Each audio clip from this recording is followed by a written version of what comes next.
what we're doing this weekend is really looking at how to create sustainable, thick, rich community as church in a very changing time, and times where it feels like we're stretched, where church has often looked for the killer app, the quick fix to the strains and pressures that church communities feel, and said, if we just do this, it'll sort out, or we'll just do this, or read that book, or whatever. And somehow, 15 years of me watching that happening, I've gone, that's burned a lot of people out. There's been a lot of false starts, false dawns. What does it mean to be a sustainable Christian community in a very rapidly changing Western setting where media spreads quickly, where the news of a virus goes, viral, and toilet paper runs out and things like that. I must say I was eyeing off the toilet paper in the crumbs. I'm taking that in the baggage on the way home. And if the plane's going down and they say you can't take any hand luggage, oh yeah, that's coming with me, baby. They bury me like that, holding my toilet paper. Come out zombie, mummy, But anyway.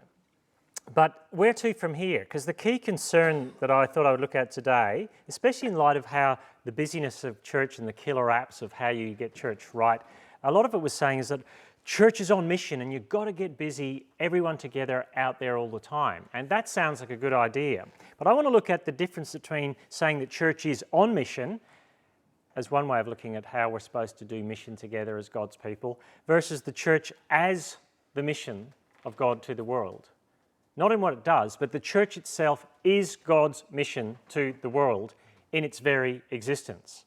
And I'm going to show you how that is from the Bible, and then I want to give you some takeaways, practical things that we can think about how we do that. What's the difference between church on mission, busy, versus the church as mission, as an entity in the world put here by God to be God's mission to the world?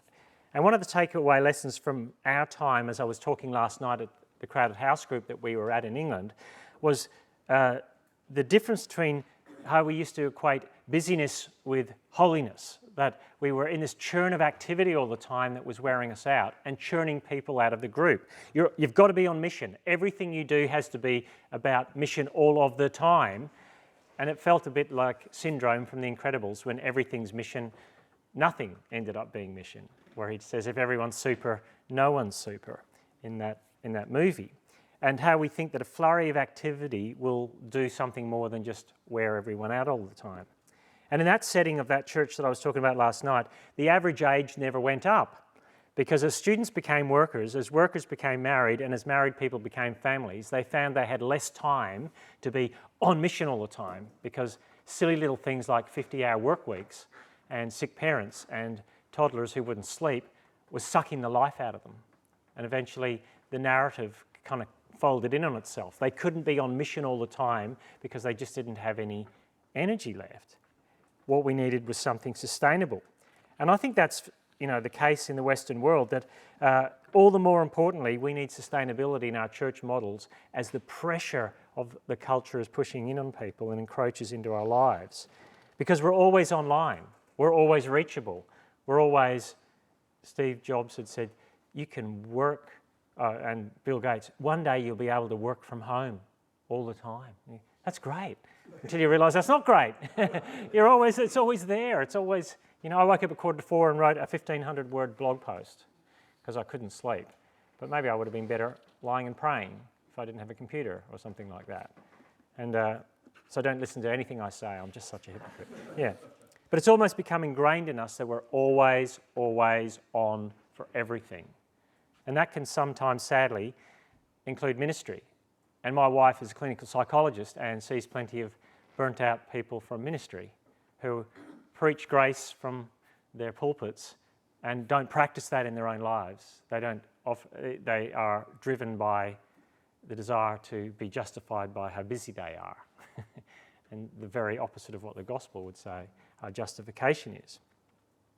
But this struck me that it's ingrained a couple of years ago in our church when out of the blue I get this text message from this lady who'd gotten my phone number, and she was living south of Perth and moving to Perth with her family. She was living a couple of hundred k's away in a sort of sleepy hollow called Bustleton, and she texted me saying, it was almost like a CV. She was saying, I've heard you guys are a missional church, and we do lots of stuff on mission. We've been missionaries in China. We're working in this church. We want to be missional. I've got all these things I want to do. It was like applying for a job. She was like, are we good enough to come to your church? I'm going to give you the list of things that I'm really kicking goals with.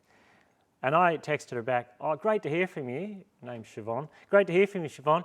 I think you might be a little disappointed if you come to our church because we're pretty budget, plain wrap, don't have our own building. We just tick along, help people. We don't do a lot of programs. We just, live life, share meals together and do church and then send people out to go and love and serve the Lord in their workday week and get on with it, I suppose. Her response, because she did reply, was, that's fantastic. That's just what I'm looking for. And that's interesting. You thought that I wanted to hear that you were Miss Busianity, that you were the person who was out there all the time, switched on like this all the time.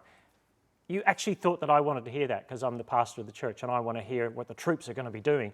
And all I gave you was, actually, you just need some white space. You need to come along, learn, grow, get to know us, and love people and serve. And that was my concern, was that have we created a church culture where we're expecting people to come to our church with a CV and saying, here's how good I am on mission, I'm good enough to be in your church? Well, is that the culture that we've created in ministry? Chevrons expected that I would give the tick of approval, that she would be accepted in our group on the basis of how missional and busy she was doing ministry all the time, rather than the fact that she was part of the people of God and was accepted as she was because she was a child of God through Christ. So what's been the outcome of Chevrons and her family coming to our church? When I told her, actually it's not going to be like that, and she came along, was she lazy and uncaring and go, phew, I don't have to bother? No. She serves, she finds her place in the church. Her daughter, who was not Christian at all, has become Christian and got baptised last year. She's helping others. A bunch of women gathered around her and they started a small group, just over time, ticking away. They didn't need my permission to do any of that. I said, go adult, go be an adult. Go and do church together with other people in our church community. And really good things happened. 4 months ago, her father had a really severe health crisis and that wiped them out for 4 months as they looked for a place for him to stay. And all the church did was gather around her, meals, help her out, give her advice. Parents who'd been through, people who'd been through the same thing, including me with my parents. They just had the down tools, couldn't run anything, and all we did was love them. Because that's the church as mission to the world. That's showing what it looks like to live as a thick, rich community in a way that people might say, I'd like some of that. That looks like the right way to live. And what I say on Sundays when I do preach at church is my job is not to get you to do my job here better. My job is to equip you for whatever Babylon you're going to face tomorrow. Come in, be refreshed, learn, grow, love, serve, and go out in peace to love and serve the Lord and do it all over again. It's like a mini withdraw and return. Come together, out you go. Come together, out you go. And that doesn't have to be a week's gap between those two events. You can catch up with people in many ways all the time. But it's there to equip you to serve out there and showcase what the goodness of God in that sense. And for me, that's the difference between mission to the, a church on mission to the world and a church as the mission, God's mission to the world, church as God's mission. And you see this, there's a theological backing to this in Deuteronomy chapter 4, when God calls his people Israel out of Egypt and saves them, and he saves them and then gives them commandments, right? He doesn't give them commandments and say, if you can keep 6 out of 10, I'll save you. It's all about grace. I am the God who has brought you up out of the land of Egypt, out of the smelting furnace of Egypt. Now, here's how to live.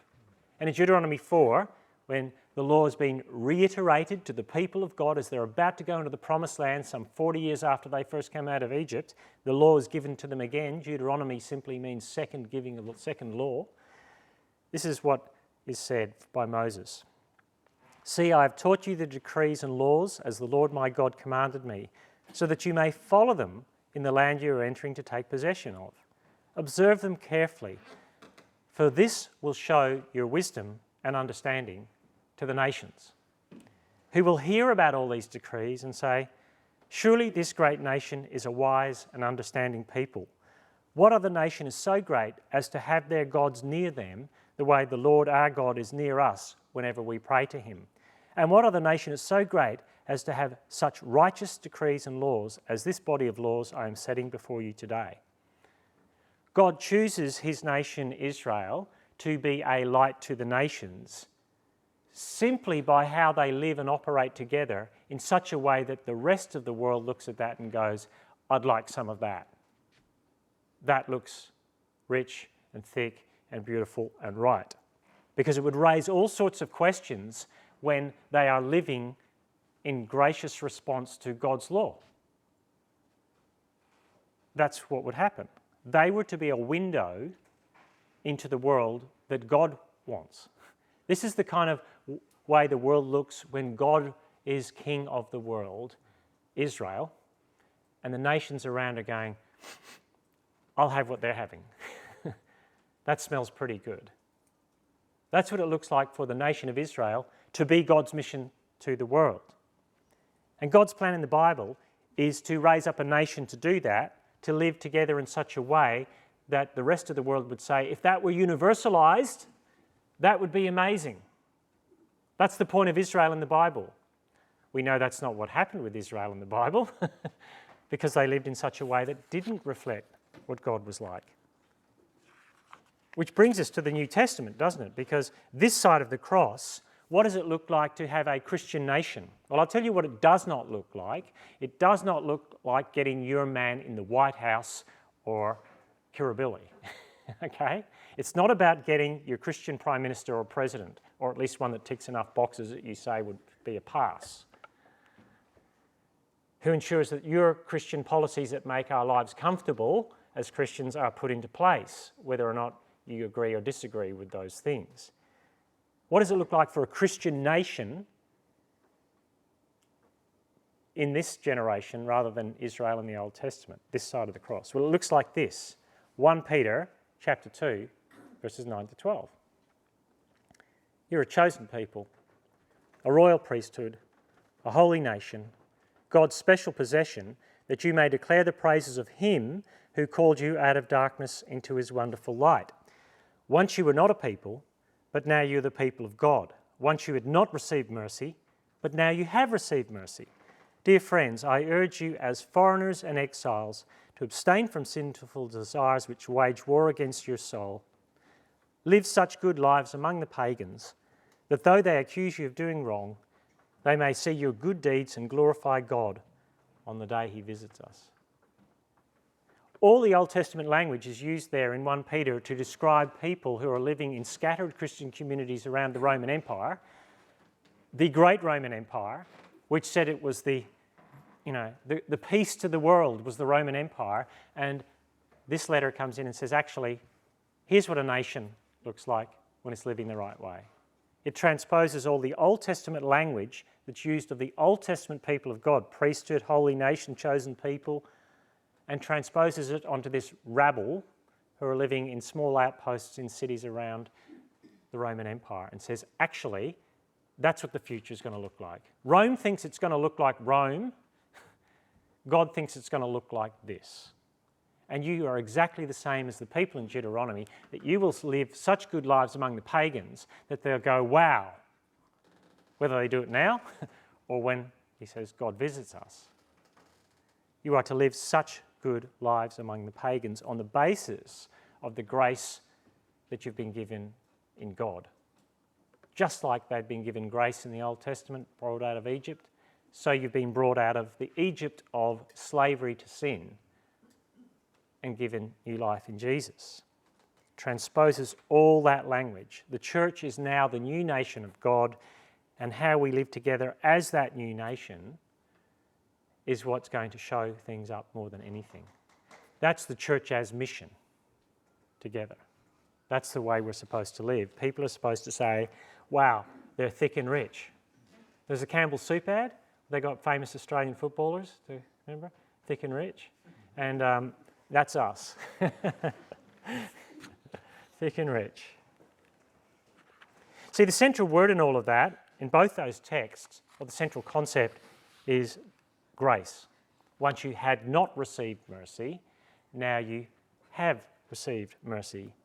And if last night's story was a cautionary tale about how things go when things go bad, it shows that simply that grace was not at the centre of it. And it's very easy to run mission as church and be completely graceless and burn people out and do everything for the sake of want to reach people for Jesus, but when they come into that community that you've got, it's pretty graceless. That's a tragedy. Imagine if people come to you on your doorstep, cultural refugees, so to speak, from the hard, harsh culture out there, and they come in and they say, so how do you do forgiveness? Oh, just the same way you do. We don't. How do you do generosity? Oh, we don't. We're all greedy. How do you do sexuality? Or whatever the question is. Oh, just the same as you. That shows a lack of understanding of the gospel of grace. That shows that the church hasn't got grace. And that person coming to your door would be very sad indeed, because they would say, well, what hope is there if you're just like the rest of us? There's got to be something more. Which is why I think what we want to offer in all of this is grace. And it's been my experience over the years of church planting, especially in Providence Church, which has grown from 15 in my lounge to about 160 in a building, which isn't a lot in the wider scheme of things, but the thing that we've had to drive all the time through this is that we have to give a wide space for grace in people's lives. Because I want everyone to be as amazingly gracious as I am. And they're not. This mob that does not know the law, you know, they are accursed. That's what the Pharisees said about the sheep of Israel who didn't know what they should have known, apparently. This mob that does not know the law, they are accursed. Well, why didn't they know the law? They were the teachers of the law. They should have taught it to them, but they obviously weren't doing their job. And where did they come for safety? They came to Jesus, didn't they? The sheep came to Jesus because of grace. If the church is the nation of God, we've got to be known as Graceland. We've got to be known as Graceland. And I've written pretty extensively about that, so there's plenty of material to draw from, but I thought I'd give you some pointers as to some of the things that we've done in our church together at Providence to try and, this is sort of, give some framework to how we want to create a receptacle for grace. Like how do we do church on a Sunday during the week that just gives enough space for people to grow without us crushing them with, get on mission together, it's hard out there, and you know, I know it's going to be hard in your workplace, but if you're not sharing your faith every day at work, you're not doing it in a setting where, you know, people are just trying to survive in their workplaces. So over the last 7 or 8 years, I've had the chance to experiment with it in some senses. How do we get things right? How do we get things wrong? What are we getting wrong? What do we need to change? About how we're doing a thick, rich community life together. And here are some of the things I'm going to give you. In the second session this morning, I'm going to talk more about the attitudes we bring to our church and what we need to do. These are just some of the things we've done to say, how do we help people clear the decks to just be able to live that way together in a time-pressed, hostile kind of setting culturally.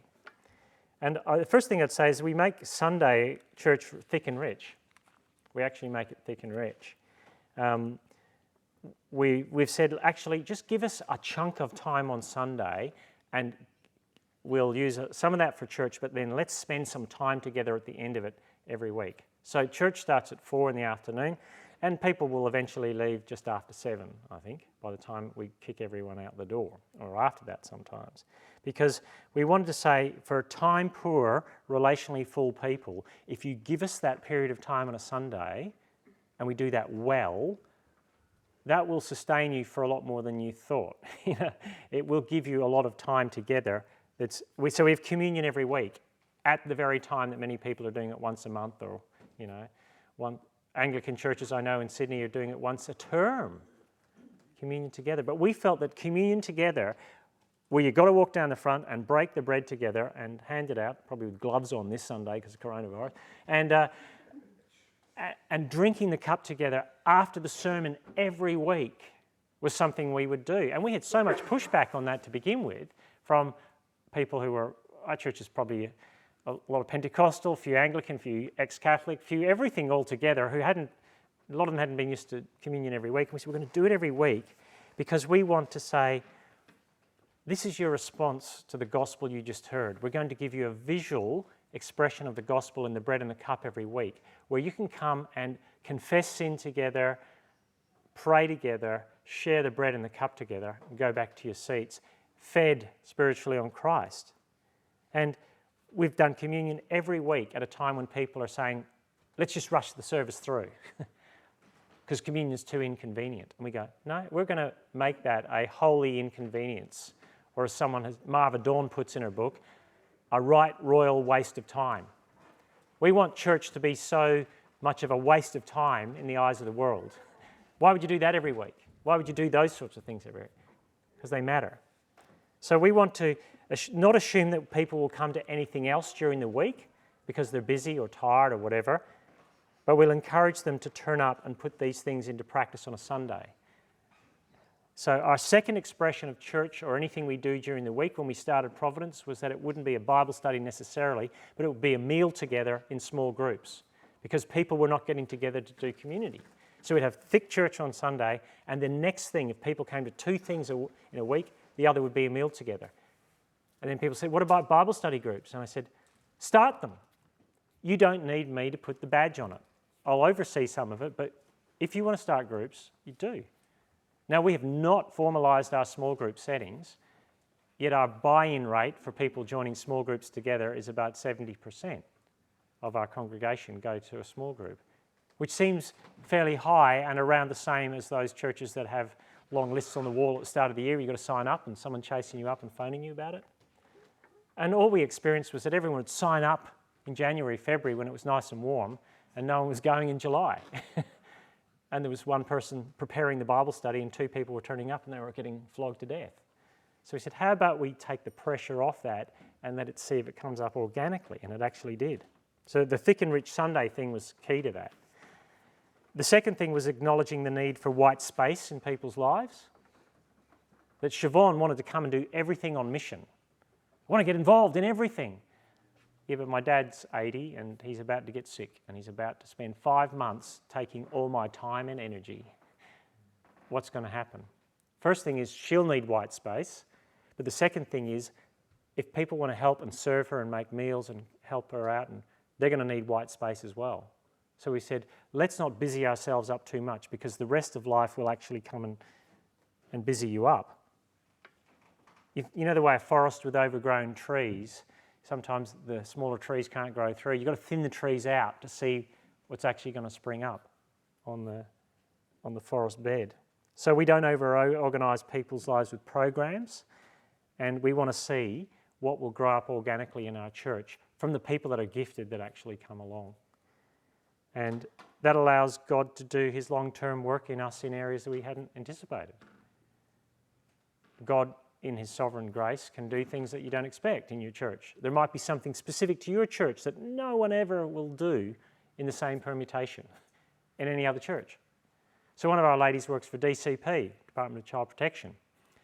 She's in her mid-30s, she's got 2 kids of her own. When she was 5, she watched her father murder her mother.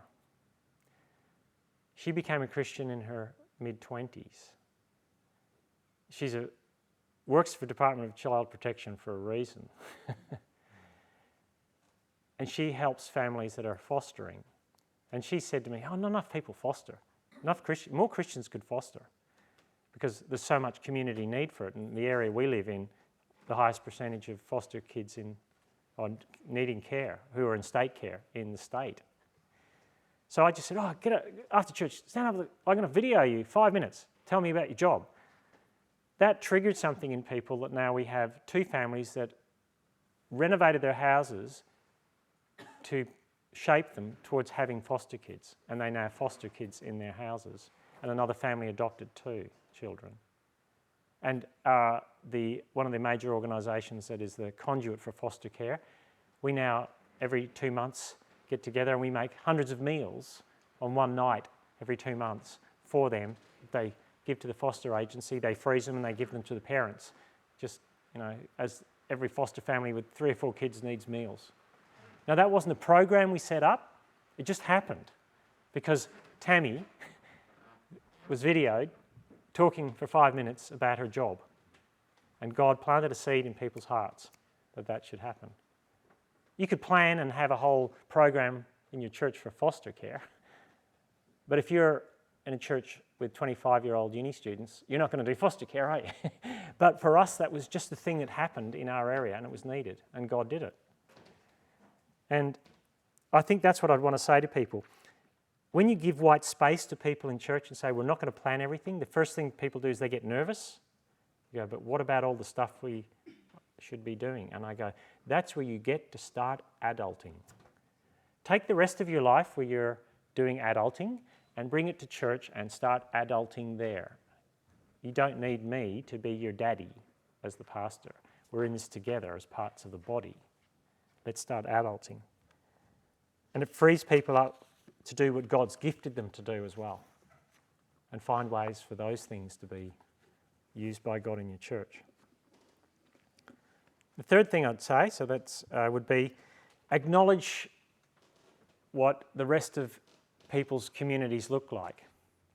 Most people say, oh, there's a thing called the Dunbar effect, that in a church, when you get to a size of about 140, in order for the church to keep functioning, you've got to change the leadership structures and all these things, because that's the ideal size of a village is about 140 people. That's how many people you can all know. I think churches actually function even a little better smaller than that, because they run more smoothly. And the reason is this, is if you can know 140 to 150 people, they're not all in your church, your 150 people. I can't assume that if we grow our church to 150 people, that's the maximum number of people that these people can know. They already know 80 outside, 30 at work, 40 extended family, 20 in their leisure activities. By the time you get to church, you've got little clumps of people already that are filling all the spots in your lives. What you need to do as a church is say, okay, look, well, who are my 150 people? Who do I have responsibility for that I can't get rid of? Who do I have responsibility for that they can't get rid of me and, work or whatever? And figure out how many people can we actually know well. And then cut your sail according to your cloth, rather than saying all your 150 are in church, because they're not. They're out there in the rest of the world. And that will tell you where your weekly hours need to go and where the weekly hours of your people need to be used, and how you can support them out there doing those things. One of the primary resentments I think ministers find is that they don't speak to their people enough about work and what that work is like for their people. So I write about work on my blog, and I get people writing to me saying my work's a real struggle, and I resent the fact that my pastor never talks about my job. They only see my job as a place to fund this building, or my job, or their job. Why don't my pastors talk about the pressures of our jobs? And I think that's something that needs to happen in churches, that discussing what's going on for people out there is really, really important. So acknowledge the rest of people's weeks with time. I also think you've got to acknowledge the shape of your year. Perth is a boom and bust town, as you know. Mining boom, everyone's got money, wah! Mining bust, no one's got money, everyone's selling a Maserati, Well, not quite a Maserati. I've kept mine. No. Because I think it's easy to shape your life around a week, but it's not very easy to shape your life around a year. And what we've done in Perth, because summer is so hot in Perth, at church we don't start any of our activities till about March, when kids are back at school, a couple of weeks already. The weather's starting to get down to mid-30s again. Just hold that thought there, you Tasmanians. So he said, what does the liturgical life of Perth look like? Not just what does the Christian calendar look like, but what does it look like for the people of Perth as they're living life? Not much happening January, February into March, and there's a good boost into Easter, and then there's a good bit of time, and then winter's cold enough in Perth, just cold enough, to feel like you've got to bunker down. So you can't drag people out to anything in winter in Perth when it's 15 degrees. Oh, it's so cold. You know, I've been Facebooking. It's 12 degrees here today. So people in Perth boom and bust like that all the time. And we've noticed in church every year, no matter what we do, we have these seasons of boom, bust, all through the year. And rather than try to drag people to some sort of vaguely European liturgical calendar, we try to just shutter things down and map it out. So in winter, what we would do, we would, instead of having all our small groups running, which wouldn't run anyway because no one would come out, 3 or 4 times in the term during winter, we have a night at the pub, one of the rooms at the pub, where we have a topic that is discussed, and people can ask questions of if I'm doing the talk or someone else doing a talk on a cultural issue at the moment affecting Christians. And 40 people will come to that. We'll video, put it up. Because we just say, that's the season of life we're in at the moment. If we try to flog everyone to come out and do everything every week in winter, they're just not going to come. And you know, it's like with kids, middle of winter, it's tag team for sickness, isn't it? So we just say we've got to run it according to our cloth. So we shape our year, February to Easter, and we have baptisms at Easter. We go back to the old ways of, you know, what the church did in the early centuries of baptisms at Easter. And then Easter to mid-year, promote your small groups if you want, people will join them. And then those pub nights in winter. And then as spring comes out and people come out again and go, phew, it's back up to, you know, 19 degrees. Things change and they go into a new season. But all we found is that we just don't flog people. We give them enough space to shape their year according to what life looks like in Perth. And life in Tasmania and Hobart will look different. So I think you shape it according to that. I don't know, it must have to get down to -7 here before anyone hides away. Is that true? But I think people have started to appreciate it, that we're trying to say, let's live according to grace. And just, you know, people will actually step up to the plate in ways that you hadn't even anticipated when you do that. The thing I've loved most about church is when people come up and say, oh, we've been meeting, these 3 families have been catching up for dinner every 2 weeks, and someone just opens the Bible and prays, and we've been doing that every 2 weeks for 4 months now. Is that okay? Is that okay? Now, let me see. Christians getting together, having meals, sharing Jesus. Oh, no, you know, must schedule that. And what are you talking about? You know, that's the way you're supposed to do it. And I think that's sustainable. It's not the way every church will do it. And if you're a church of 1,000, that's not necessarily going to work that way. But churches of 1,000 only work because they're able to break people down into village-sized chunks. Otherwise, no one would go. So the best size of a church might be 80 to 140 people because you can do that sustainably without having to change up all the structures. And that might be perfectly where you're placed, in that kind of zone. You could be the perfect, manoeuvrable size of church. Nassim Taleb wrote a book called Anti-Fragile, things that flourish or gain from disorder. And he talks about extremophiles. And extremophiles are animals or plants that not just survive in extreme conditions, but thrive. They need extreme conditions to thrive. They need pressure to flourish. And I think that's the church. If we do it well, we can be anti-fragile in the culture. You look at the fragility of the culture at the moment. The toilet paper thing is just wrecking people. They're just scared. But if God has given us His grace, if Jesus is at the centre of our community, we can be anti-fragile. We can show grace under extreme conditions. That's what we're called to do. That's why the nations would go, how come they stock up toilet paper to give it to other people? You see they're clinging to things of our culture so quickly, and we are not called to do that. We're called to serve the one who gave Himself. I think the last thing is I'd like people in our church to live 2 chevrons apart. Do you know what I mean? Is anyone from England? Anyone driven down the motorway? And there's a sign after you're tacking along at 180 mile an hour on the right-hand lane in the English motorway, and you've just edged closer and closer and closer to the cars in front. You're all doing 180. And every 20 miles, there's a sign that says, keep 2 chevrons apart. And suddenly on the road, there's these chevron shapes spaced out. And those 2 chevrons apart are the distance that you would need to stop at the speed you're going not to crash into the back of the car in front. It's a mini corrective because you will get speed intoxication and start hammering along. And that's great until someone has an accident, 8 cars in front. And then, and I think part of church is to say to people in our lives, let's help each other live 2 chevrons apart. If someone's frantically busy, say, how can I help you in that to pull back a little bit? How can I serve you in that busyness? How can I show you not to steamroll into the back of the car in front of you? And I think grace enables you to live 2 chevrons apart, to slow things down and say, I'm not justified by what I do, I'm justified by Jesus. And Jesus can do that to you if you don't do it for yourself by giving you pancreatitis for a year. Or putting you flat on your back, having surgery, back surgery.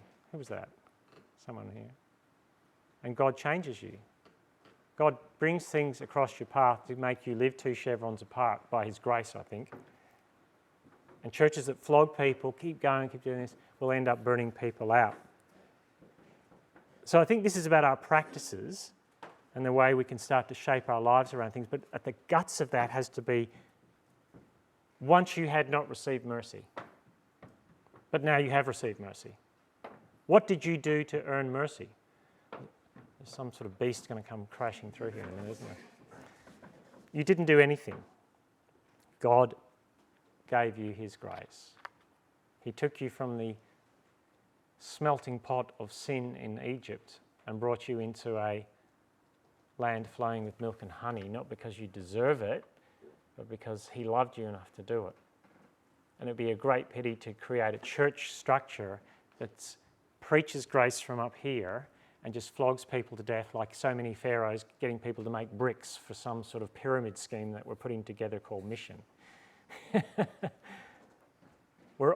We are God's mission to the world. And as we exhibit grace in our lives, that will flow out to the benefit of the world that watches on and says, how great is that God? That's me, folks, for now. I think I've probably gone over my 40. Any questions or comments? Because I wanted this to be you're my test run on some of these things I'm saying, because this is how we've done church, and it's what it's done for us as we've grown and thought about how we do things. Some of it's counterintuitive, but maybe your stories of your guys or questions that you've got or comments. I don't mind comments, masters, questions.